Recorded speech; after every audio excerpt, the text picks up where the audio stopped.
आगे और आज सबसे पहले बात करते हैं उस बड़े सानिया की जिसमें तकरीबन 10 जानों का नुकसान हुआ है। यानी श्रीनगर जम्मू कौमी शाहरा का खूनी नाले के इलाके के पास जो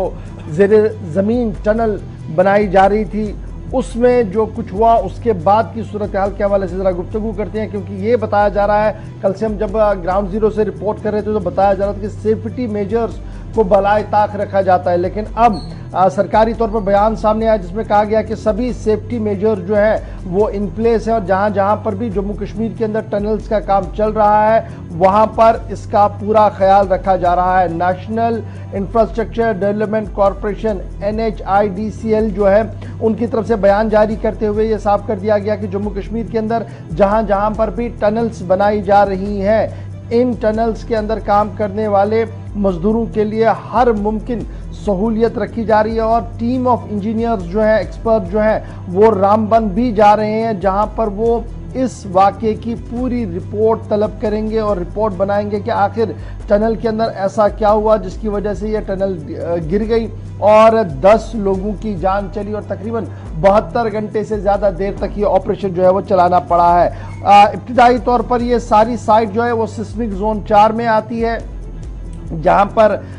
जल्जलों की जब सबसे ज़्यादा शिद्दत हो सकती है, इसलिए ये माना जा रहा है कि जब ये सिस्मिक 4 में आती है तो जितने भी प्रिकॉशनरी मेजर जो नेशनल और इंटरनेशनल लेवल पर होते हैं उन्हें फॉलो किया जाता है और करवाया भी जाता है। जो national highway and infrastructure development corporation के जिम्मेदार हैं उनका मानना है कि लगातार न सिर्फ ये पहली टनल है बल्कि इससे पहले हमारा ज़ेडमोर, जोजिला टनल और दीगर मकामात पर भी काम जारी है जहां पर हर एक सेफ्टी इक्विपमेंट से लेकर बुनियादी सहूलियतें मुयस्सर रखी गई हैं। इसलिए ऐसा बिल्कुल भी सवाल पैदा नहीं होता कि यहाँ पर कोई भी लैप्स जो है वो किए गए हैं, ये सरकारी तौर पर कहा गया है। लेकिन ज़मीनी सूरत हाल क्या है? ज़मीनी सूरत हाल पर यह कहा जा रहा था कि कंपनी एक के नाम जब टेंडर अलॉट होता है तो उसके बाद सबलेट के बाद सबलेट होता है और नीचे आते आते जब काम शुरू होता है तो उन्हें न तो टेक्निकलिटीज़ का उतना पता होता है और ना ही वो उतने ज़्यादा माहिर होते हैं खुदाई के दौरान, वो रूटीन के मजदूर होते हैं और यही वजह है कि 10 जानों का नुकसान जो है वो गुज़श्ता दिनों हमें रामबन के अंदर जो है वो देखने को मिला है। दोनों बातें आपके सामने हैं जहां पर अवाम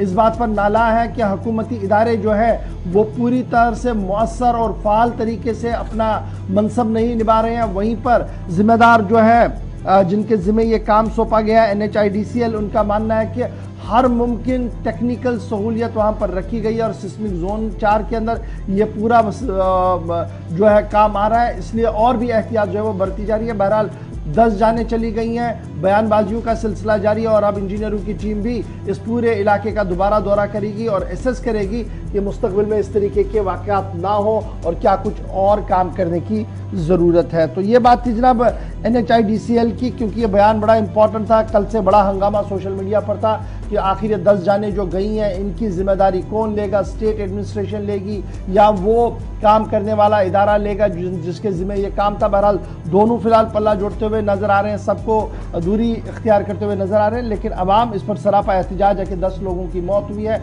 और अभी तक भी इंक्वायरी के नाम पर कुछ भी स्टेट एडमिनिस्ट्रेशन की तरफ से नहीं किया गया है। चलिए इस हादसे के हवाले से जिस पर NHIDCL की तरफ से वजाहत दी गई है और एक टीम भी रवाना कर दी गई है। जब एक तरफ ऑपरेशन चल रहा था, लेफ्टिनेंट गवर्नर खुद कह रहे थे कि वो चीज़ों को मॉनिटर कर रहे हैं, दूसरी तरफ सूबाई इंतजामिया भी ज़रूर ये कह रही थी कि मुतहरिक है, लेकिन साथ साथ आने वाले दिनों में इस तरह के हादसात से बचा जाए। चूंकि सवाल पूछा जा रहा था कि अगर 80 से 90% के दरमियान टनल पर काम मुकम्मल है तो वो टनल इस तरह कैसे खतरे का सबब बन सकती है, और उस पर जवाब दिया गया है कि कॉज ऑफ टनल डैमेज जो है वो तो निकालने की कोशिश हो रही है, लेकिन साथ ही साथ दीगर मामलात भी हैं जिनमें हिफाजत को यकीनी बनाना बड़ी रिस्पॉन्सिबिलिटी है। बढ़ते हैं आगे।